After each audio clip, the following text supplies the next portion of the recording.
रवि जी, अब हम बात कर लेते हैं क्योंकि बहुत सारे मार्केट में आईपीओज आ रहे हैं। आईपीओ पे हम मेक श्योर करते हैं कि आईपीओ का ईसीजी हम दिखाते हैं लोगों को। हम लोगों को बताते हैं जो अपकमिंग आईपीओज हैं उनकी पूरी आप डिटेल्स जो कंपनीज लेकर आ रही हैं आईपीओज की, आप उनका पूरा कच्चा चिट्ठा लोगों के सामने रखते हैं कि कितने डेट पे हैं, कितनी उसकी होल्डिंग है मार्केट की वगैरह। तो ये बताइए, आज हम करेंगे आईपीओ का ईसीजी, मौका या धोखा? जी बिल्कुल, आज भी हम लोग करेंगे आईपीओ का ईसीजी। लेकिन मैं आप लोगों से रिक्वेस्ट करूंगा कि अगर आप इस शो को देखना नहीं चाहते हैं तो मुझे बता दें, हम इस शो को बंद कर देते हैं। क्योंकि आईपीओ में आप निवेश कर रहे हैं लेकिन शो को हमारे सपोर्ट नहीं दे रहे हैं। मैं ऐसा इसलिए कह रहा हूं क्योंकि मैंने पिछले 2-3 आईपीओ देखे हैं और बहुत से लोगों ने आपको शायद हो सकता है मेरी बात समझ में नहीं आ रही, तो मैं कोशिश करता हूँ आप अपने आइडियाज दीजिए कि किस तरीके से आप उसका कमेंट सुनना चाहते हैं। लेकिन मेरा सिर्फ एक मोटिव है कि आपको पैसा आपका बने, ना कि पैसे का नुकसान हो। दूसरा, आपको कोई ऐसे पैसे आईपीओ में ना फंस जाएं जिस तरीके से अभी 2 आईपीओ जो आए थे जिसमें आई थिंक रिटर्न हमने पॉइंट ऑफ स्टार्ट व्यू था। का आईपीओ डिस्कस किया था रवि जी, और लेंस कार्ड का। जी बिल्कुल, और आज हम अगला आईपीओ करने वाले हैं। अच्छा, अगला आईपीओ जो हम लोग चर्चा करने वाले थे वो तो हालांकि क्लोज हो गया है, आज ही क्लोज हुआ है, जो कि था बिलियन ब्रेन्स ओके। गैरेज का। लेकिन मुझे ऐसा लगता है कि ये क्लोज हो गया है, और अगर जिन लोगों ने अप्लाई किया है उनके लिए जरूर बता देता हूँ कि लगभग 6,632 करोड़ का करीब आईपीओ था, जो कि पूरा का पूरा फ्रेश इशू ये लेकर आए थे। चार अच्छा। नवंबर इसका ओपनिंग था, 7 नवंबर को ये क्लोज हो गया है। 95 to 100 रुपीज जो इसका प्राइस बैंड है, और रिटेलर वैसे ही 15,000 और 2 लाख रुपए तक मैक्सिमम निवेश कर सकते हैं। अच्छा खासा ये आईपीओ है, क्योंकि अगर एसेट देखें तो 4,800 करोड़ से बढ़कर 12,000 करोड़ हुए थे।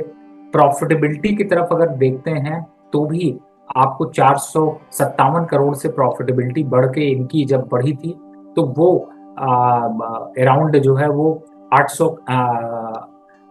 338 करोड़ की आपको देखने को मिली थी। तो कहीं ना कहीं से आपको 378 करोड़ का जो है वो नेक्स्ट लास्ट क्वार्टर, लास्ट जून में आपको प्रॉफिट देखने को मिला था। तो अगर इस स्टॉक को निवेश किया है तो मुझे लगता है लॉन्ग टर्म के लिए आपको होल्ड रखना चाहिए, और इस स्टॉक में अच्छा खासा मोमेंटम बन सकता है। दूसरा एक आईपीओ हम लोग और चर्चा कर लेते हैं, जो आपकी स्क्रीन पर इस समय दिखाई दे रहा होगा। उसकी बात करें तो वो है आपका पाइन लैब।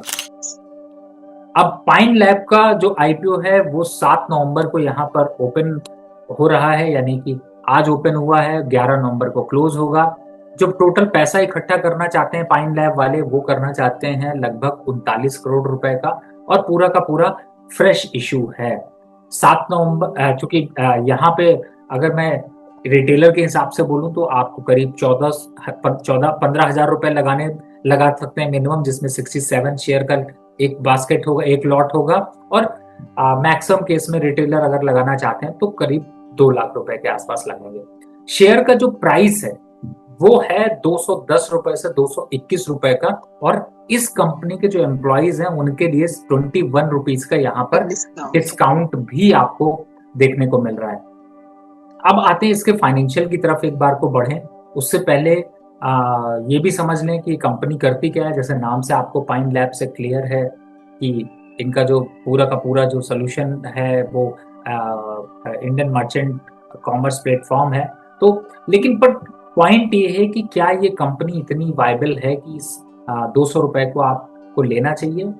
वहां पर आते हैं तो रिस्क दिखाई देता है। कंपनी टर्नओवर के हिसाब से बहुत इंक्रीज कर रही है, लेकिन प्रॉफिटेबिलिटी बहुत ही बुरी है। 23 में 265 करोड़ का लॉस, 24 में 341 करोड़ का लॉस, 25 मार्च में 145 करोड़ का लॉस, और 4 करोड़ का अभी प्रॉफिट दिखाया है। तो कहीं ना कहीं से सबको उल्लू बनाने की तैयारी हो रही है, यानी कि कंपनी किसी भी हाल में प्रॉफिटेबल नहीं है।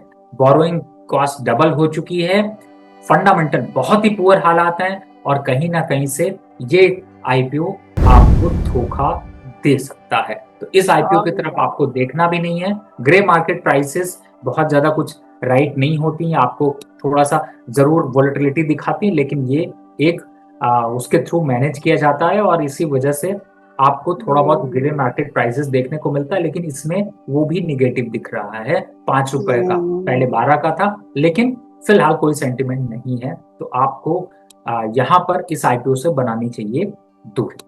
ऑल राइट, आप कह रहे हैं पाइन लैब्स आईपीओ आपके हिसाब से इस आईपीओ से दूरी बनाई जा सकती है। तो वेल, आज हमने डिस्कस करे दो आईपीओ, बिलियन ब्रेन्स गराज और पाइन लैब्स। दोनों ही आईपीओ पर रवि सर ने दी है अपनी पूरी राय और डिस्कस किए हैं सारे वर्टिकल्स, पूरी एनालिसिस करी है। तो Ravi ji, thank you so much कि आपने पूरे आईपीओ पर अपनी पूरी राय दी। वेल, अब जाने से पहले क्या हुआ है कि एक जयंत कौशिक जी का सवाल आ गया है, तो वो रह गया था और इनका सवाल है, सर कह रहे हैं, सर जी सेफ सिक्योर की जीएमपी देखकर अप्लाई कर दिया था, अभी एग्जिट नहीं हो पा रहे हैं, प्लीज बताइए सर जी क्या करें। और स्टड्स कह रहे हैं बाय कर सकते हैं, एंड कह रहे हैं ग्रो का भी बताएं। Well, and love you from Haryana. Sir देखिए, बहुत अच्छी बात है, आप इतने प्यार से बोलते हैं, लेकिन ऐसे तैसे आईपीओ और खास तौर से ये रील देख के आईपीओ बिल्कुल मत लीजिए। देखिए आपने कि अभी मैंने पूरा जो प्रोग्राम किया वो पूरा डिटेल डिस्कशन रखा, फंडामेंटल नंबर दिखाए, समझिए जानिए। कुछ नहीं समझ में आता तो समरी देख लीजिए। कोशिश, आप खरीदेंगे तो मेरे को तो अच्छा ही है, आप नहीं खरीदेंगे तो मेरे लिए, मैं आपको बचाने की कोशिश कर रहा हूं। मेरा फायदा इसमें क्या है, आप मुझे ये सोचकर बताइए। आपने स्टड की बात हुई, लॉन्ग टर्म अभी फिलहाल मार्केट में चूंकि डायरेक्शन डाउन है, वेट कर लीजिए, जब ओपनिंग होगी तो एक बार देखेंगे। ग्रो के आईपीओ से भी सिर्फ ग्रो ही नाम है, वो भी कंपनी अपना ग्रो कर रही है, आप ग्रो नहीं कर पाओगे, दूरी बना के रखो। दूसरा, इस स्टॉक में जो आप फंसे हैं, जिस पंडित ने फंसाया है उसको थोड़ा डांट के आइए, उसको थोड़ा डपट के आइए। वैसे भी हरियाणा के हैं तो थोड़ा सा अक्खड़पन दिखा के आइए, लेकिन फिलहाल ट्राई करते रहिए, निकल जाए तो अच्छा है, पर ऐसे निवेश की रणनीति बिल्कुल मत बनाए। ऑल राइट, तो जैन जी आपको मिल गई आईपीओ की सारी जो भी आपकी क्वेरीज थी उस पर रवि सर की सलाह, और आने वाले आईपीओ पर भी हमने कर लिया है डिस्कशन। आई होप आप सबको आपके जवाब मिल गए होंगे। Ravi ji, thank you so much, आज आप हमारे शो पर आए और आज हमने आपको थोड़ा ज्यादा वक्त ले लिया, उसके लिए भी शुक्रिया। जी बहुत बहुत धन्यवाद। और मैं समझता हूँ क्योंकि हमारे प्रोड्यूसर साहब जो है वो फिर से जो है वो कंपटीशन बहुत हमारे करते रहते हैं और कोशिश करते रहते हैं कि इन्वेस्टर को कितना अच्छे से अच्छा प्रोग्राम दिया जा सके। और उनको भी कॉन्ग्रेचुलेट करूंगा क्योंकि लास्ट जो अंशुल का प्रोग्राम था उसकी एडिटिंग मैंने देखी है, बहुत ही बेहतरीन है, बहुत सिंपल शब्दों में। क्योंकि देखिए प्रोग्राम तो हम शूट करके भेज देते हैं, लेकिन उसके जो शब्दों को ऐड करना है, उसमें जो लाइंस को डालना है, वो प्रोड्यूसर साहब और एडिटर साहब ने कमाल का किया है। तो मैं मतलब दिल से मैं इतना खुश हुआ कि आज प्रोड्यूसर साहब की माफी बनती है।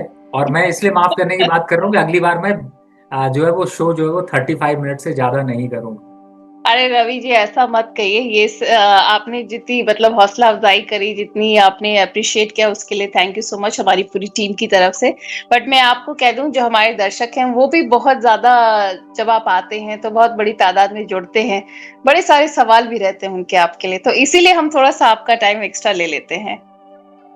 जी बहुत बहुत धन्यवाद। Thank you so much, and thank you to all of you for watching our show today. नमस्कार।